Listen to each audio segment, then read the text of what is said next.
നമസ്കാരം. വടകരയിലെ വിലങ്ങാട് വൻ ഉരുൾപൊട്ടൽ. ഇതിന്റെ വ്യാപ്തി അറിയാതെ പോകരുതെന്ന് ഷാഫി പറമ്പിൽ. മിനിറ്റുകളുടെ വ്യത്യാസത്തിലാണ് 100ഓളം ജീവൻ രക്ഷപ്പെട്ടത്. ഇന്നലെ രാത്രിയും ഇന്ന് രാവിലെ മുതലും വിലങ്ങാട് ദുരന്തഭാഗങ്ങളിലായിരുന്നു. ഇവിടുത്തെ ജനങ്ങളുടെ അടിയന്തര ആവശ്യങ്ങൾ നിറവേറ്റാൻ സർക്കാർ സംവിധാനങ്ങൾ വളരെ കാര്യക്ഷമമായി പ്രവർത്തിച്ചുവെന്നും അദ്ദേഹം പറഞ്ഞു. ജനകീയ സഹായത്തോടെ ഇടപെടലുകൾ ആരംഭിച്ചിട്ടുണ്ടെന്നും അദ്ദേഹം കൂട്ടിച്ചേർത്തു. ഉരുൾപൊട്ടലിന്റെ ആദ്യ സൂചനയിൽ തന്നെ ആളുകൾ വീട് വിട്ടതുകൊണ്ടാണ് വൻ ദുരന്തം ഇവിടെ ഒഴിവായത്. ഇവിടെ 13 വീടുകൾ ഉൾപ്പെടെ ഒരു പ്രദേശം തന്നെ ഒലിച്ചു പോയിരിക്കുകയാണ്. 300-ലധികം ആളുകളെ ക്യാമ്പുകളിലേക്കായി മാറ്റിയിരിക്കുകയുമാണ്. ഞാനിപ്പോ വെലങ്ങാടിലെ മഞ്ഞച്ചീളി എന്ന് പറയുന്ന സ്ഥലത്താണ് നിൽക്കുന്നത്. നിങ്ങൾ എന്റെ പുറകിൽ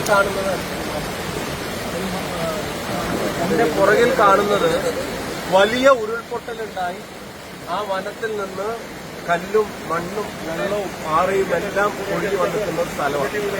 കാണുമ്പോൾ ഇത് ഒഴുകിക്കൊണ്ടിരുന്ന ഒരു പുഴയുടെ പോലെ തോന്നുമെങ്കിലും ഇവിടുത്തെ ഒരു ഭീകരാവസ്ഥ തിരിച്ചറിയാൻ വേണ്ടി ഞാൻ പറയുകയാണ്. ഇവിടെ ഒരു ചെറിയ കടകളും അതുപോലെ വായനശാലയും നിരവധി വീടുകളുള്ള ഒരു പ്രദേശമായി. ആ പ്രദേശം തന്നെ ഇല്ലാതായ തരത്തിലായി പോയിരിക്കുകയാണ്. ഒന്ന് അങ്ങോട്ട് നോക്കുക, ആ സൈഡിലേക്ക് നിങ്ങളൊന്ന് നോക്കുക. അവിടെ നിങ്ങളൊന്ന് കാണിച്ചാൽ അവിടെയൊക്കെ വീടുകളാണ് ഉണ്ടായിരുന്നത്. ആ മണ്ണടിഞ്ഞ് നിൽക്കുന്നതൊക്കെ വീടുകളാണ്. കുറച്ചും കൂടെ റൈറ്റിലേക്ക് നോക്കിയാൽ അവിടെ ഒരു വായനശാലയാണ്. ഇതിന്റെ തൊട്ട് താഴെ നിങ്ങൾ താഴോട്ട് നിങ്ങൾ നോക്കും. ഇതിന്റെ തൊട്ട് താഴെ കാണുന്ന പാറയും കല്ലും ഒന്നും ഇവിടെ ഉണ്ടായിരുന്നില്ല. ഇവിടെ ആളുകൾ സമാധാനമായിട്ട് ജീവിച്ചിരുന്ന ഒരു പ്രദേശം. ഒന്ന് അങ്ങോട്ട് നോക്കി, ആളുകൾ സമാധാനമായിട്ട് ജീവിച്ചിരുന്ന ഒരു സ്ഥലമാണ്. ഇവിടെ മൂന്ന്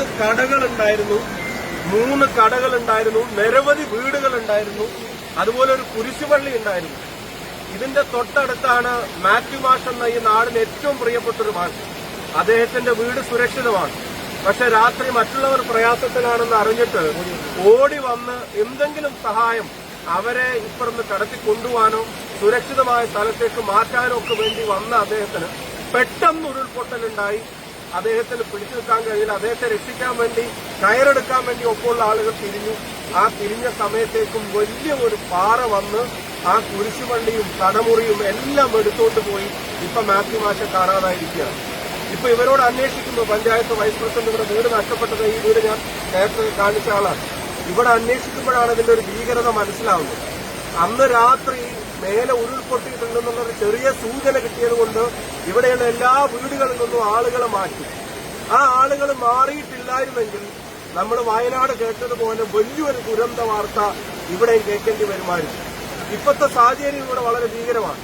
ഞാൻ അപ്പുറത്ത് ഈ മഞ്ഞച്ചീലി അപ്പുറത്ത് മഞ്ഞക്കുന്ന് ഭാഗത്തേക്ക് പോയി. അങ്ങോട്ടേക്ക് ഒരു വാഹനവും പോകാൻ പറ്റില്ല. ഒരാളെ ആശുപത്രിയിലേക്ക് കൊണ്ടുവന്ന് തീർത്തും ഒറ്റപ്പെട്ട് കിടക്കുകയാണ്. അവർക്ക് ഒരു വശത്തേക്കും ഒരു വാഹനത്തിൽ പോകാൻ കഴിയില്ല. രോഗിയായിട്ടുള്ള ആളുകൾ, വയസ്സായ ആളുകൾ വരെയുണ്ട്. അതുപോലെ തന്നെ മരുന്നിന് ആവശ്യമുള്ളവർ ഉൾപ്പെടെ ഒരുപാട് ആളുകൾ അവിടെയുണ്ട്. അവശ്യ വസ്തുക്കളൊന്നും അങ്ങോട്ടേക്ക് കൊണ്ടുപോകാൻ കഴിയാത്ത സാഹചര്യം. ഇപ്പോ ഫയർ ആൻഡ് റെസ്ക്യൂവിന്റെയും NDRFന്റെയും ടീം നമ്മൾ ആവശ്യപ്പെട്ടതനുസരിച്ച് അവരെല്ലാവരും വന്ന് ഇപ്പോ ഒരു താൽക്കാലികമായിട്ട് എന്തെങ്കിലും ഒരു ചാക്ക് അരിയോ ഒരു ക്യാൻ വെള്ളമെങ്കിലും കൊണ്ടുപോകാനുള്ള ഒരു സാഹചര്യം അവിടെ ഒരുക്കാൻ ശ്രമിക്കുന്നുണ്ട്. അത് ഏതാണ്ട് ഇന്ന് പൂർത്തിയായാൽ നമുക്ക് കുറച്ച് സാധന സാമഗ്രികൾ ഈ പ്രദേശത്ത് വേണ്ടിവരും.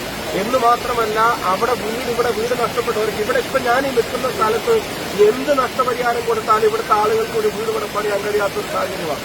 അതുപോലത്തെ ഒരു ഗുരുതര സാഹചര്യത്തിലാണ് ഉള്ളത്. തീർത്തും ഒറ്റപ്പെട്ടിരിക്കുകയാണ്. വയനാടുണ്ടായതുപോലെ തന്നെ അപകടം ഉണ്ടാവുമായിരുന്നു. ഇന്നലെ രാത്രി ഇവിടുത്തെ പൊതുപ്രവർത്തകരും അതുപോലെ തന്നെ പള്ളിയിലെ അച്ഛനും ജനങ്ങളും നാട്ടുകാരും പഞ്ചായത്ത് വൈസ് പ്രസിഡന്റും ഇവിടുത്തെ ജനപ്രതിനിധികളും എല്ലാവരും കൂടെ ചേർന്ന് എല്ലാവരെയും മാറ്റിയത് കൊണ്ട് മാത്രമാണ് വലിയൊരു ദുരന്തത്തിൽ നിന്ന് ഈ നാട് ഒഴിവായത്. അതിന്റെ ഇടയ്ക്കും മാത്യു മാഷെ കാണുന്നില്ല എന്നുള്ള സങ്കടം നാടിനൊന്നാകെയുണ്ട്. അപ്പോൾ വെലങ്ങാടിനും കുറച്ച് ആവശ്യങ്ങളുണ്ട്. ഞാൻ നിങ്ങളെ അറിയിക്കാം. വഴിയുടെ കാര്യം ഇപ്പോൾ തുടങ്ങി വെക്കുന്നുണ്ട്. ഒരു മെഡിക്കൽ ടീം ഇങ്ങോട്ടേക്ക് വരാനുള്ള തീരുമാനങ്ങളായിട്ടുണ്ട്. ഫയർ ആൻഡ് റെസ്ക്യൂ NDRFും ചേർന്ന് ഇങ്ങോട്ടേക്ക് ഒരു ജീപ്പെങ്കിലും പോകാനുള്ള സംവിധാനമാക്കിയാൽ ബാക്കി അവശ്യ വസ്തുക്കൾ എത്തിക്കാൻ. ഇവിടെ കറണ്ടില്ല, അതുപോലെ തന്നെ ജനറേറ്റർ ഇപ്പോൾ വർക്ക് ചെയ്യുന്നതില്ലാതായിപ്പോയി. ഒരുപാട് ആവശ്യങ്ങളുണ്ട്. ഞാൻ അറിയിക്കാം. എന്താണെങ്കിലും ഇത് വളരെ ഗൗരവത്തോടെ തന്നെ ഭരണകൂടം കാണേണ്ട ഒരു കാര്യമാണ്. മഴ വീണ്ടും പെയ്യുകയാണ്. ഇപ്പൊ താമസിക്കുന്ന ഇടങ്ങൾ പോലും സുരക്ഷിതമല്ല എന്ന് അറിയുന്നു. കൂടുതൽ കാര്യങ്ങൾ അറിയിക്കാം. ഇവിടുത്തെ അവസ്ഥയും ഞാൻ പൊതുജനങ്ങളുടെയും ഇവിടുത്തെ ഭരണകൂടത്തിന്റെയും മുമ്പാകെ കൊണ്ടുവരിക. ദയനീയമായ ഭീകരമായിട്ടുള്ള അവസ്ഥയാണ് ഇവിടെ നിലനിൽക്കുന്നത്. പിന്നെ ഇടങ്ങൾ പല പല പ്രദേശങ്ങളെ ഇല്ലാതായിപ്പോയി, പലരുടെയും വീടുകൾ പൂർണ്ണമായിട്ട് ഇല്ലാതായിപ്പോയി, പലർക്കും ഈ വീടുകളിൽ ചെന്ന് താമസിക്കാൻ പറ്റാത്ത സാഹചര്യമായിപ്പോയി. അവരുടെ കൃഷിയും കടയും മറ്റെല്ലാം നഷ്ടപ്പെട്ട ഒരു ജനത ഒറ്റപ്പെട്ട് നിൽക്കുകയാണ് വെലങ്ങാട്. ഇവരെല്ലാവരും കൂടെ ചേർന്ന് അവർക്ക് വേണ്ട കാര്യങ്ങൾ ഒരുക്കാൻ ശ്രമിക്കുന്നുണ്ട്. അതിന്റെ കൂടെ നമുക്കും പങ്കാളികളാവാം. ഓരോ വർഷത്തിലും സ്ഥിരമായിട്ട് ഉരുൾപൊട്ടൽ നടക്കുന്നതാണ്. പക്ഷേ കേഷ്വാലിറ്റി കുറവ് എന്നല്ലാതെ ഉരുൾപൊട്ടലല്ല വർഷം. പക്ഷേ അതിനെപ്പറ്റി ഒരു ശാസ്ത്രീയപരമായ ഒരു പഠനം നടത്താത്തതല്ല ഈ ദുരന്തം അടിക്കടി വർദ്ധിക്കാൻ. ഇതിന്റെ ഒരു പ്രശ്നം നമുക്കത് ഉണ്ടാവുമ്പോൾ നമ്മൾ അതിനെ പറ്റി കണ്ടിട്ടുണ്ടാവും. പിന്നെ അതൊക്കെ ഒന്ന് ഉണങ്ങി ശരിയായ പിന്നെ അതാത് ഇടങ്ങളിലേക്ക് തന്നെ പോകും. ഇന്നലെ തന്നെ അവരാ വീടുകളിൽ നിന്ന് മാറി. ഇപ്പൊ ഞാൻ ഈ നിൽക്കുന്ന സ്ഥലത്തൊക്കെ വീടുകളായിരുന്നു എന്ന് പറയുമ്പോൾ ആലോചിച്ചു, ഇത് മാറിയിട്ടില്ലായിരുന്നെങ്കിൽ അവസ്ഥ ഉണ്ടാവുമായിരുന്നു. അപ്പൊ അങ്ങനെ പിന്നുള്ള ഒരു സാഹചര്യത്തിൽ ഇവിടെ എത്രത്തോളം അവർക്ക് ജീവിക്കാൻ കഴിയും അവരുടെ ഇടങ്ങളിൽ നിന്നുള്ളത് പരിശോധിക്കപ്പെടേണ്ടത് തന്നെയാണ്. അപ്പൊ റവന്യൂ അധികൃതർ ഉൾപ്പെടെയുള്ള ആളുകൾ അതിനനുസരിച്ച് റിപ്പോർട്ട് തയ്യാറാക്കുമ്പോൾ ഇവിടുന്ന് അങ്ങോട്ടുള്ള കാര്യങ്ങൾ അവർക്ക് ജീവനും സ്വത്തിനും സുരക്ഷ ഇല്ലാത്ത സ്ഥലങ്ങൾ അത് അങ്ങനെ തന്നെ രേഖപ്പെടുത്തേണ്ട ആവശ്യമുണ്ട്. ഇപ്പൊ കാണുമ്പോൾ നോക്കുമ്പോൾ ഒരു നഷ്ടം ചിലപ്പോൾ വീടിന്റെ ഒരു ഭാഗത്തൊന്ന് ഇടിഞ്ഞിട്ടുണ്ടാവാം, അല്ലെങ്കിൽ അടിയിൽ തറ കീറുക, അതല്ല നഷ്ടം. ഇനി അവിടെ താമസിക്കാൻ പറ്റുമെന്നുള്ളതാണ്. അതിന് സയന്റിഫിക് ആയി തന്നെ ഒരു അപ്രോച്ച് തീർച്ചയായിട്ടും ഇവിടുത്തെ റവന്യൂ സംവിധാനങ്ങൾ ഉണ്ടാക്കേണ്ടതുണ്ട്.